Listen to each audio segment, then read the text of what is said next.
गांव के किनारे एक कोचे घर में अली नाम का नौजवान अपनी मां के साथ रहता था। अली बहुत सीधा और ईमानदार लड़का था।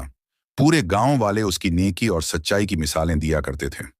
एक दिन उसकी मां ने कहा, बेटा अली, घर में चावल खत्म हो गए हैं।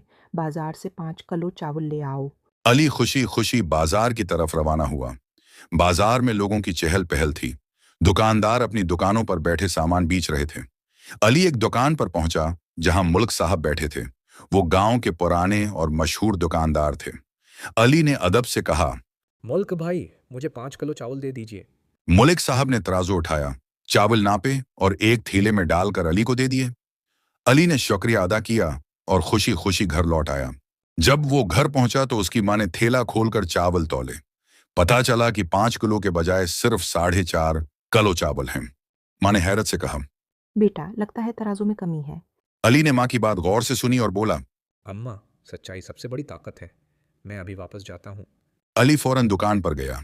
वो अदब से बोला, मालिक भाई, लगता है तराजू में कोई गलती हो गई है। 5 किलो के बजाय 4.5 किलो चावल निकले हैं।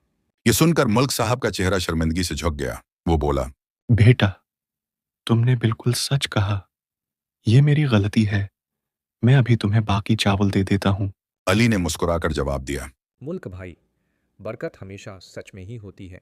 अली खुशी खुशी घर वापस आया। उसकी मां ने दुआ दी और कहा, बेटा, मेरी दुआ है कि तुम हमेशा सच्चाई के रास्ते पर चलो।